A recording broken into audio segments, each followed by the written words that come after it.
À la une de cette nouvelle session d'information, voici les titres qui seront développés dans un instant. Retour sur le récent déplacement de la princesse Charlène en Australie, un pays qui, malgré la distance, n'a jamais caché sa fascination pour Monaco et pour la dynastie des Grimaldi. Reportage à suivre. Nous évoquerons également la sortie du dernier Best of Monaco, une revue technique qui trône dans la plupart des bureaux de direction d'entreprise.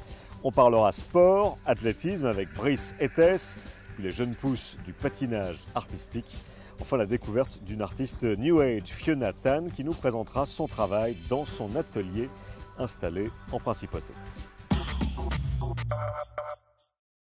Bonjour à tous, vous avez découvert en exclu les images de son récent déplacement. La princesse Charlène a quitté l'Australie dimanche pour s'envoler pour Shanghai en Chine. Mais revenons un instant sur les relations, les nombreuses passerelles qui existent entre Monaco et l'Australie, des relations d'amitié, vraiment, comme l'ont constaté sur place Sylvain Péroumal et Patricia Navarro. Certains ont attendu de longues heures avant l'arrivée de la princesse Charlène dans la ville de Bendigo, vêtue de leurs plus beaux habits pour lui offrir le meilleur des accueils aux abords de la galerie où a été inaugurée l'exposition consacrée à la princesse Grace. Malgré les 16 000 km qui séparent la principauté de l'Australie, Monaco bénéficie d'une incroyable popularité dans cet immense pays. J'ai toujours été une grande fan des princesses Stéphanie et Caroline. Monaco est un endroit magnifique et c'est tellement important pour nous de vivre un tel événement à Bendigo. Alors voilà pourquoi j'ai voulu amener ma petite princesse pour qu'elle rencontre une vraie princesse. Des milliers de personnes ont d'ores et déjà effectué des pré-réservations pour venir découvrir l'exposition Grace Kelly à Bendigo. Cet événement pourrait d'ailleurs constituer la première pierre d'une nouvelle coopération culturelle entre les deux pays.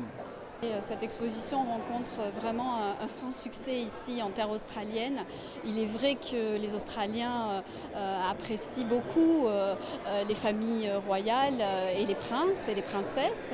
On le voit d'ailleurs avec l'accueil qu'ils ont réservé à la princesse Charlène ici, qui a été effectivement très très chaleureux. J'espère effectivement pouvoir œuvrer et aider au développement des relations culturelles entre l'Australie et Monaco. Donc l'exposition Princesse Grace est un premier pas. On travaille également, on essaye de travailler sur une venue des ballets de Monte-Carlo par exemple, pourquoi pas, et sur d'autres projets que nous avons avec les fondations, notamment la fondation donc, de la princesse Charlène et la fondation du prince Albert II sur des questions plus environnementales. À Melbourne, la principauté dispose d'une maison de Monaco et d'un consul qui nourrit une véritable passion pour le pays qu'il représente. L'une de ses filles se prénomme Grace, il est très proche de la famille Kelly et se rend fréquemment à Monaco dans le cadre de ses fonctions, mais aussi à titre personnel. Il est l'illustration parfaite de cette belle relation qui existe entre les Australiens et les Monégasques. Nous sommes très proches de Monaco. Beaucoup d'Australiens se rendent chez vous pour de nombreuses raisons. Bien sûr, il y a le sport. Le pilote de Formule 1 australien Mark Webber a remporté le Grand Prix de Monaco il y a 2 ans. Pour remonter aussi à 1959, Sir Jack Brabham avait gagné son premier Grand Prix de Monaco et la princesse Grace lui avait remis son trophée qui est actuellement visible au musée des sports de Melbourne. Ce sont aussi quelques exemples de connexions entre nos deux pays. Il y a l'aspect économique, bien sûr. L'Australie et la Nouvelle-Zélande sont spécialisées dans la construction de yachts. Et puis, vous avez chaque année en septembre le Monaco Yacht Show.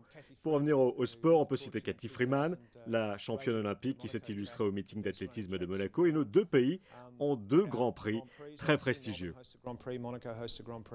À Melbourne, la municipalité a également tenu à célébrer la présence de la princesse de Monaco en organisant un dîner avec quelques privilégiés dans le City Hall, une bâtisse chargée d'histoire. Cette visite de la princesse Charlène aura donc contribué à resserrer encore un peu plus les liens unissant la principauté et l'Australie, d'autant plus que la princesse de Monaco a multiplié les gestes amicaux envers ce pays qui l'a si bien accueilli et qu'elle affectionne tout particulièrement.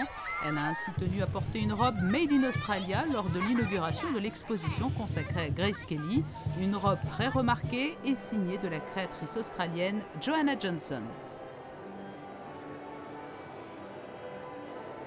Voilà, retour à la maison, 21e édition de la revue Best of Monaco. C'est une revue très technique et avec la nouvelle direction du groupe Epic Communication, la maquette et les ambitions ont évolué. Le reportage de Vanessa Dessy. C'est un ouvrage incontournable en principauté. Il se spécialise dans le secteur économique. Il s'agit évidemment du Best of Monaco, un magazine qui fête ses 21 ans cette année et qui offre à ses lecteurs un vaste tour d'horizon de l'actualité monégasque. Vous y trouverez une présentation détaillée de 400 entreprises leaders. Toujours aussi innovant qu'original, le Best of Monaco apporte tout de même quelques légers changements sur sa nouvelle édition. Il faut bien sûr toujours être un peu plus moderne, un peu plus différent, montrer à la fois qu'il y a du changement mais que les fondamentaux restent là.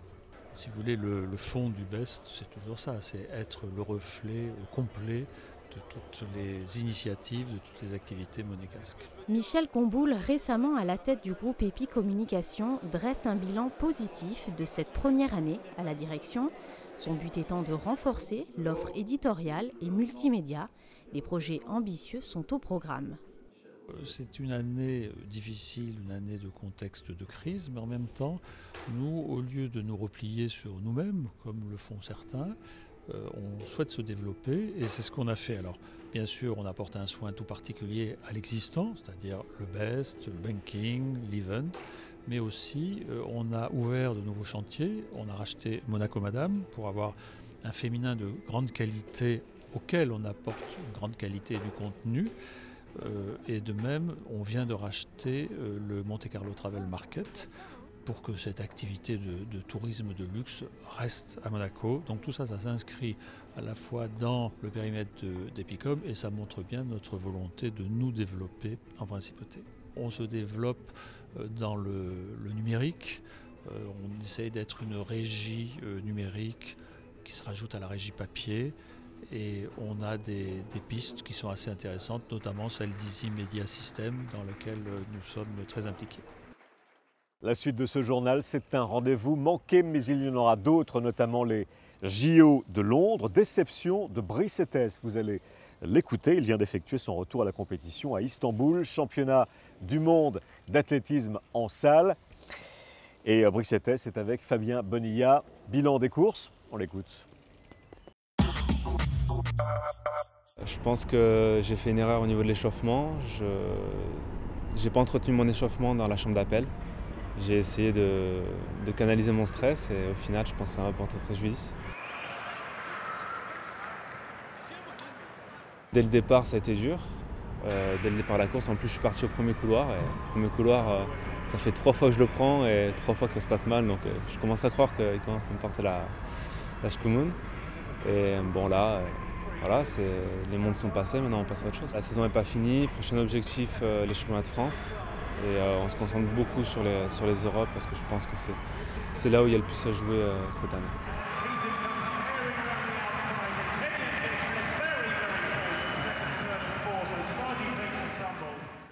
Voilà, l'Europe pour Brice Etes, ce sont les championnats d'Europe à Helsinki qui se dérouleront fin juin. À l'image à présent du patinage artistique, c'était samedi dernier sur la patinoire du Stade Nautique. Un peu plus de 80 participants pour l'édition 2012 de ce championnat de patinage de Monaco. De jeunes patineurs, très jeunes même, 8 catégories d'âge et de niveau, parmi lesquelles une certaine Alexandra de Hanovre qui a terminé première de sa catégorie.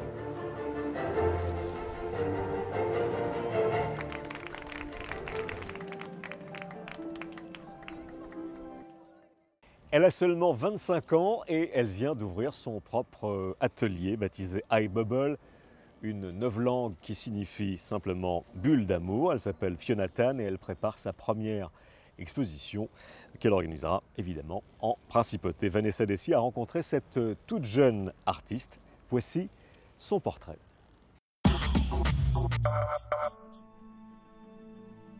Des tableaux de lumière, voici comment elle les appelle. Des couleurs et de la sérénité, tels sont les maîtres mots qui guident l'inspiration de cette jeune artiste. À tout juste 25 ans, Fiona Tan expose depuis quelques années.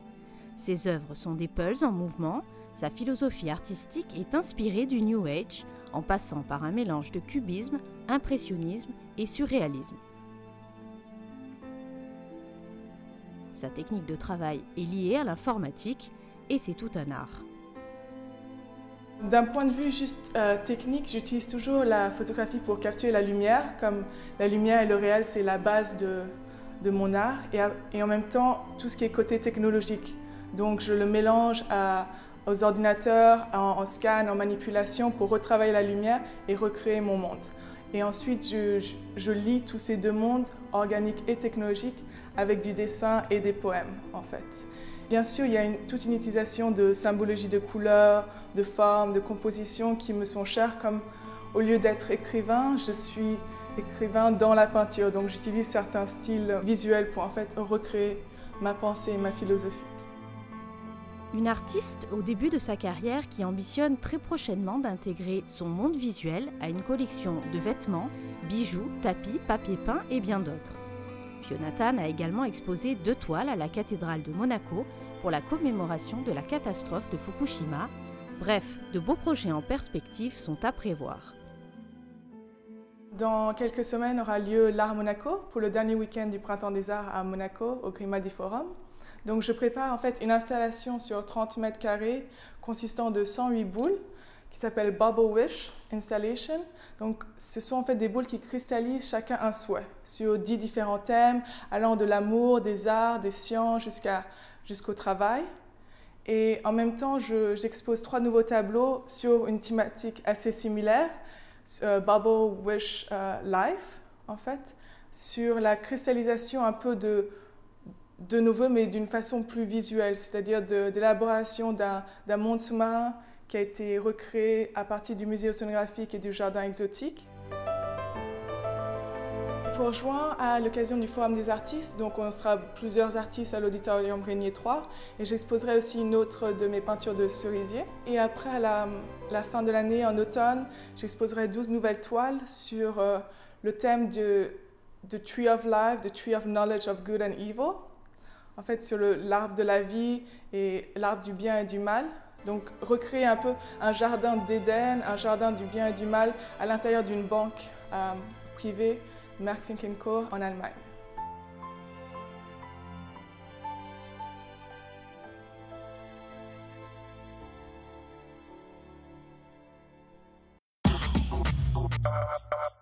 Monaco, destination culturelle, le Printemps des Arts, nouvelle édition, c'est très prochainement, nous en reparlerons bien sûr sur Monaco Info. Notez que Marc Monet, le directeur artistique du Printemps des Arts, vient d'accorder un entretien à notre spécialiste José Sacré. Première diffusion de cet entretien jeudi soir à l'issue du journal de 19 h. Le Printemps des Arts, c'est notamment une concentration inédite de grands orchestres philharmoniques, Londres, Zurich, Dresde et Monte-Carlo. Ils seront au Grimaldi Forum du 30 mars au 5 avril. Plus d'infos sur leprintemps-des-arts.com. Puis pour refermer cette page de prospective culturelle, cette belle idée d'un concert crossover organisé par l'Opéra de Monte-Carlo sous la houlette du chef de chœur Stefano Visconti et de Jean-Marie Lowe, l'arrangeur notamment du concert des Enfoirés. Eh bien, c'est une idée originale. Le chœur de l'Opéra de Monte-Carlo prépare un mélange des genres assez audacieux entre du lyrique et un répertoire pop qui va de Michael Jackson à Shakira en passant par les Rolling Stones. Opération Portes ouvertes, c'est le 22 mars à l'Opéra de Monte-Carlo et les invitations sont déjà à retirer dans l'atrium du casino. Et avant de se quitter, les habituels indicateurs météo pour mieux se repérer dans le temps. Mercredi, poursuite d'un temps sec et ensoleillé. Une météo quelque peu en avance sur le calendrier. Vent faible, on attend 11 degrés au lever du jour, 17 degrés sous abri à Monaco, intramuros. Jeudi et vendredi, douceur et soleil malgré quelques nuages insignifiants. En revanche, le week-end s'annonce un peu plus incertain. Fin de cette édition, dans un instant, les sorties cinéma de la semaine avec José Sacré. Et retrouvez-nous à tout instant sur monacochannel.mc, la plateforme multi-support, ordinateur, tablette et téléphone mobile. monacochannel.mc donc, à très bientôt. Salut.